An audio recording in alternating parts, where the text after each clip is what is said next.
민족의 순환 이제 경제 부분 시작하도록 하겠습니다. 자, 이제 1910년대 일본은 우리나라에서 무엇을 뺏어가게 되냐면 토지를 뺏어가게 됩니다. 무엇을 통해서? 토지 조사 사업을 통해서.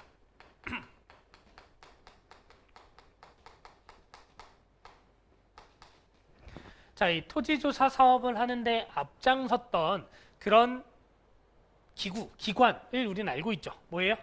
자, 우리가 지난번에 배웠었던 바로 동양척식 주식회사입니다.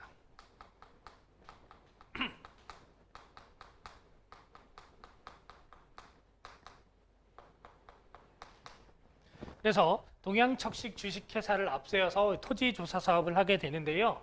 이 토지조사 사업의 목적이 있었겠죠. 목적. 그런데 명분상의 목적과 실질적 목적이 달랐다라고 평가하고 있는데, 우선 목적에서 명분상의 목적은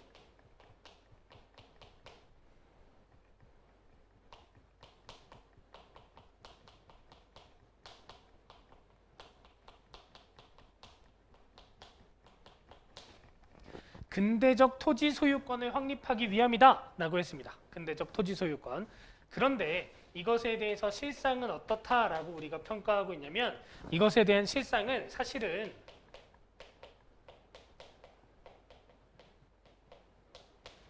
식민 통치를 위한 그런 경제적인 자금을 위한 거야. 그리고 토지 점탈, 토지 스탈이랑 같은 말이라고 생각하면 됩니다. 토지를 빼앗기 위해서야 라고 우리가 이제 이야기하고 있죠. 자, 이 토지 조사 사업 같은 경우는 어떻게 실시되게 됐냐면, 방법을 보면 기한부 신고제로 운영되게 됩니다. 기한 안에 신고해야만 그 토지에 대한 무슨 권을 인정해 주는 거냐면 소유권을 인정해 주는 거예요. 그런데 여러분, 우리 예전에 뭐 호돌이, 김지주 뭐 이런 거 배웠을 때 기억나요? 그래서 기억 안 나요? 그럼 여기 한번 적어볼까? 그려볼까? 이 토지가 김지주 땅이었잖아. 김지주 땅.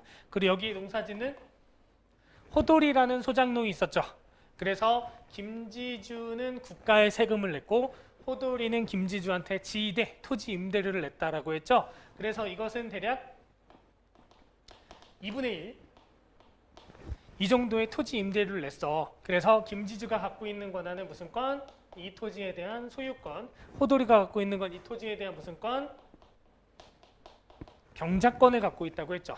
그런데 이 경작권이라고 하는 개념이 지금 있나? 지금 없는 개념이죠. 근대적 토지 소유 개념에는 소유권이라는 개념은 있지만 무슨 권이 없어요? 경작권이라고 하는 개념은 없는 거야. 그래서 경작권을 인정했다, 인정하지 않았다? 경작권은 인정하지 않았다라는 겁니다. 여러분, 기한부 신고제로 운영을 했다 그랬죠. 그러니까 많은 사람들이 신고했을까? 그러진 않았어요. 그러니까 그냥 일반적인 자작농들 중에는 뭐 일본에 대한 거부, 일본에 대한 저항 의미로 안 한 사람도 있고요. 그리고 되게 어렵게 했거든. 막 그런 매뉴얼이나 공고나 이런 것들도 되게 어려운 말로 했고, 아유 그냥 내가 대대손손 먹고 살던 땅인데 무슨 별일 있겠어? 라고 하면서 그냥 넘어가기도 했거든요. 잘 몰라서 혹은 저항의 의미로 많은 사람들이 하지 않았어요. 그런데 땅을 많이 갖고 있는 지주들 같은 경우는 일본이 막 잘 챙겨줬단 말이야. 꼭 하셔야 됩니다. 뭐 이런 챙겨주고 도와주고 이랬거든요.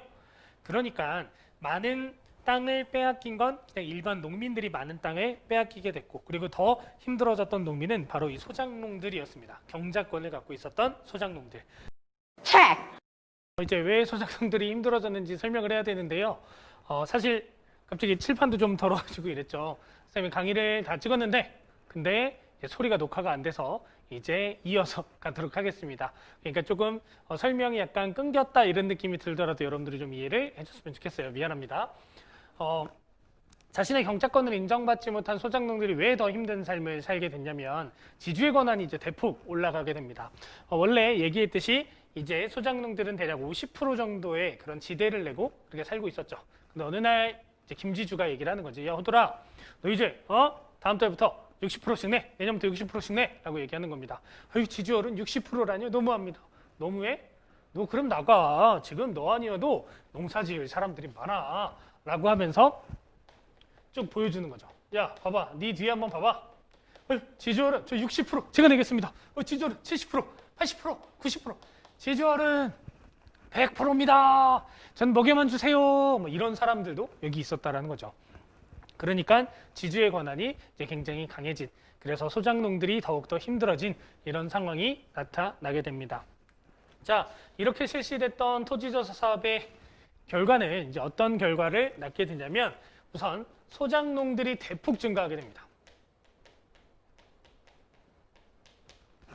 소작농들이 대폭 증가하게 된다. 왜?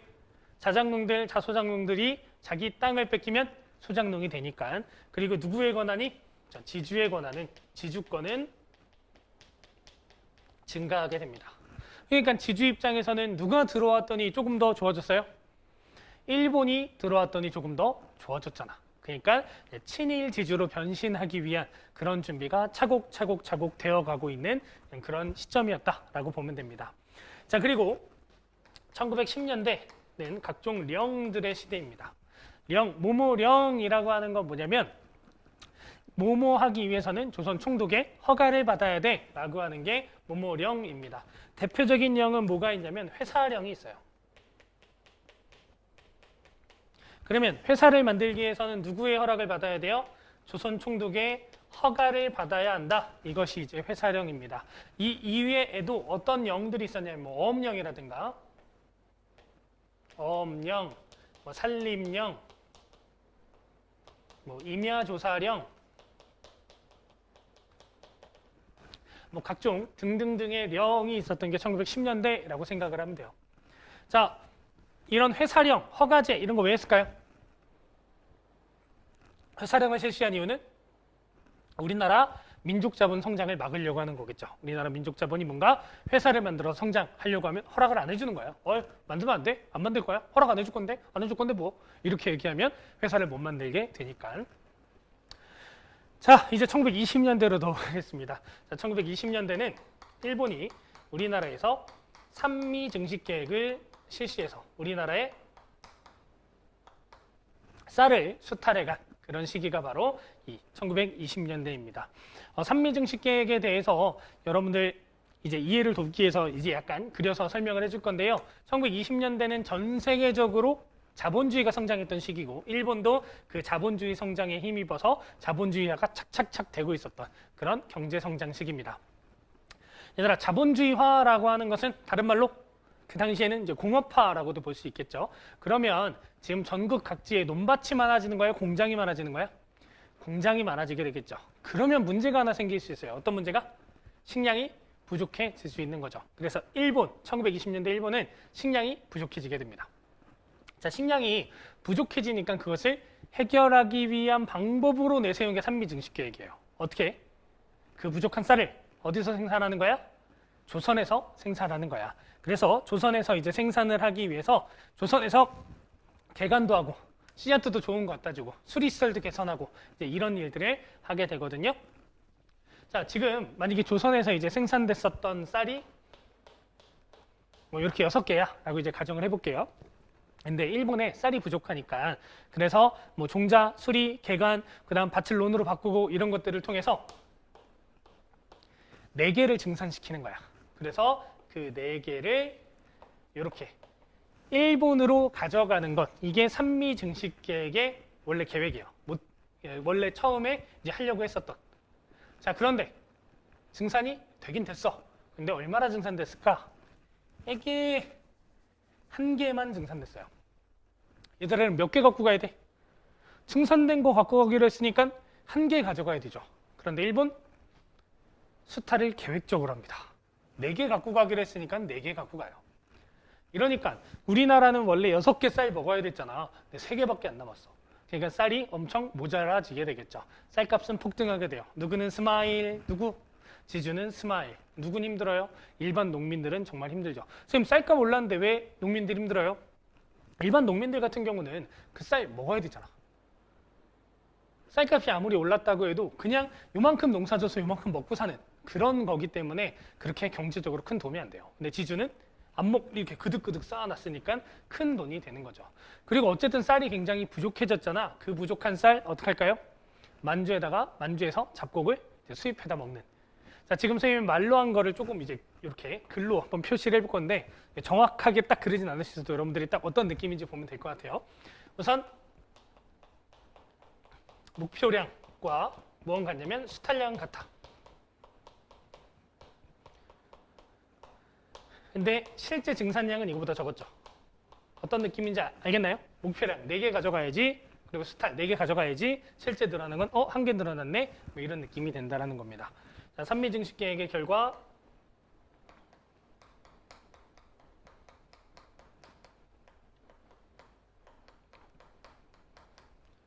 이제 우리나라가 만주에서 잡곡을 수입해 먹는 산미증식계획으로 갑자기 하루아침에 우리나라 식단이 신석기 시대로 돌아가는 이런 모습이 나타나게 되었고요. 그리고 또 어떤 결과를 가져오게 되냐면 더 많은 농민들이 몰락하게 됩니다.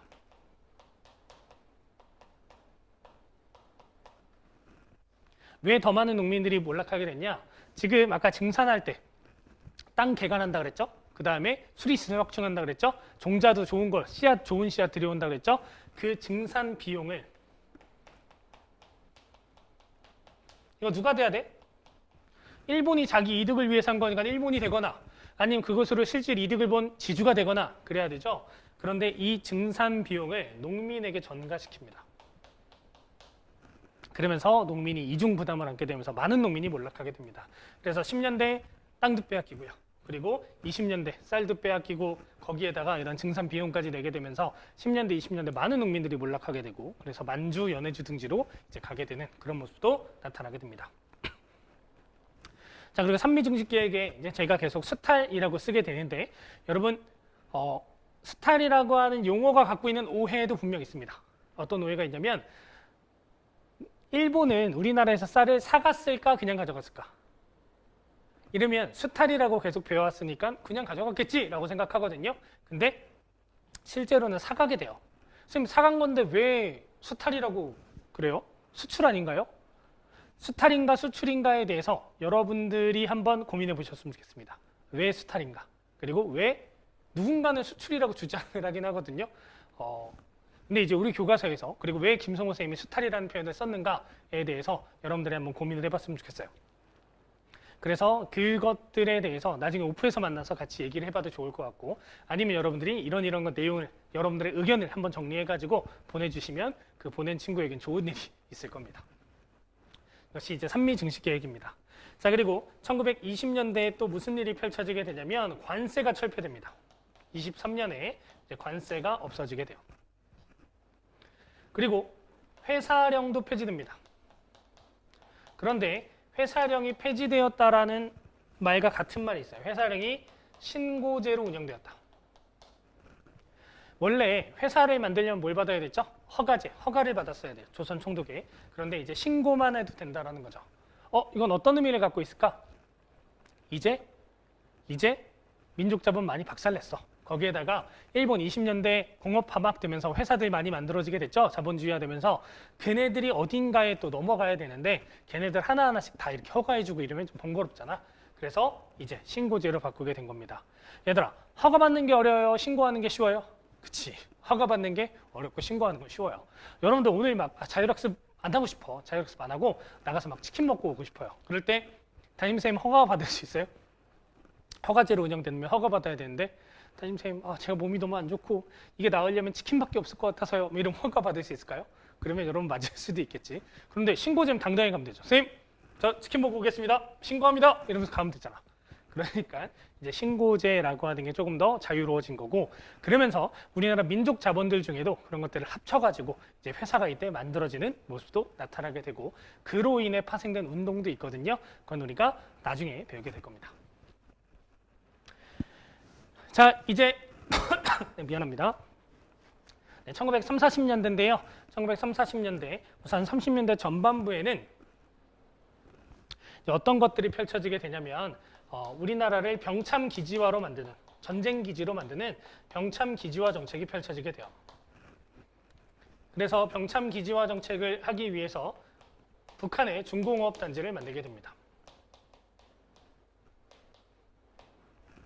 여러분 그런 얘기 많이 들어봤죠? 6.25 전쟁 전후로 해가지고는 우리 남한이 잘 살았어요? 북한이 잘 살았어요?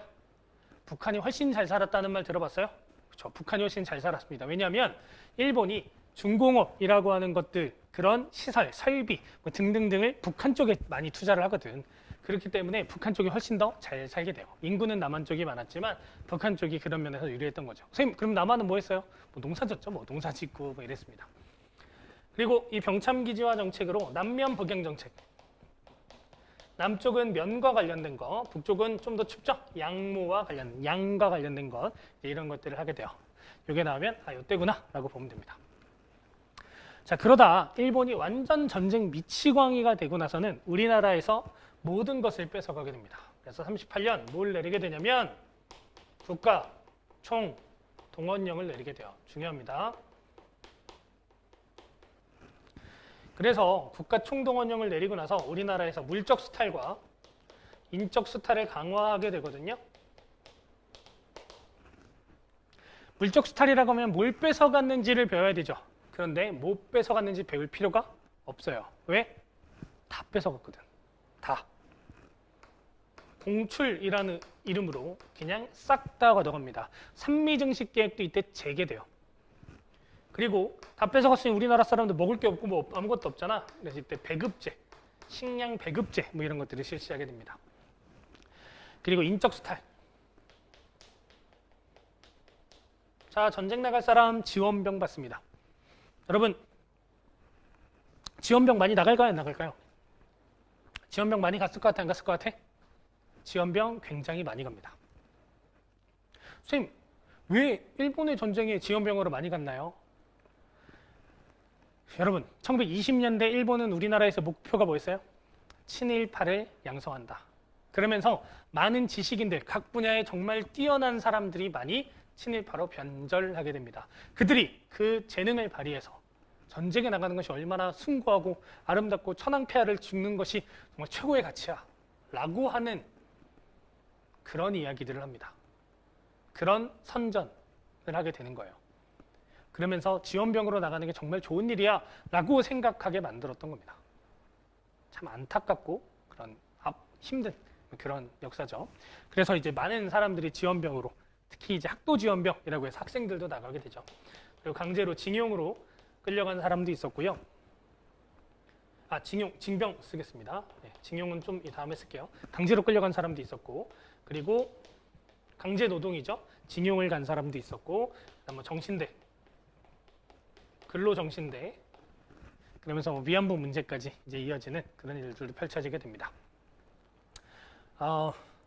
지금 너무 우리가 마음 아픈 역사들을 배웠죠. 좀 무거워지는 그런 역사들을 배웠는데 이제 다음 시간부터는 우리의 반격이 시작됩니다. 1910년대 국내의 저항도 배우게 되고, 그다음 3.1운동, 임시정부, 그 다음에 20년대 국내 저항, 그다음 3, 40년대 무장 독립투쟁이라고 하는 그런 주제로 우리가 하나하나씩 배우게 되거든요. 조금 단체들도 많아지고 좀 더 어려워지고 이제 선배들도 많이 힘들어했던 부분입니다. 하지만 여러분들이 그 하나하나의 과정들이 얼마나 힘든 것이었는가에 대한 고민을 좀 해보면서 그런 감사한 마음으로 하면 조금 덜어질 수 있는 그런 부분이 아닐까 싶네요. 지난 시간과 이번 시간에 이렇게 필기를 가득 채워가지고 이렇게 우리가 한 파대에 완성을 했는데, 내용이 많다 보니까 여러분들한테 좀 복습할 시간, 왜냐면 여기가 탄탄해야 이 다음에 우리의 저항들도 잘 알 수 있어서, 그래서 이번 시간 강의는 조금 짧게 가져갈 겁니다. 그러니까 여러분들이 잘 복습하시고, 그리고 지난 시간 거나 이런 거 질문할 거 있으면 질문하시고 이렇게 정리하시면 될 것 같아요. 네, 여러분 오늘도 수고 많았습니다.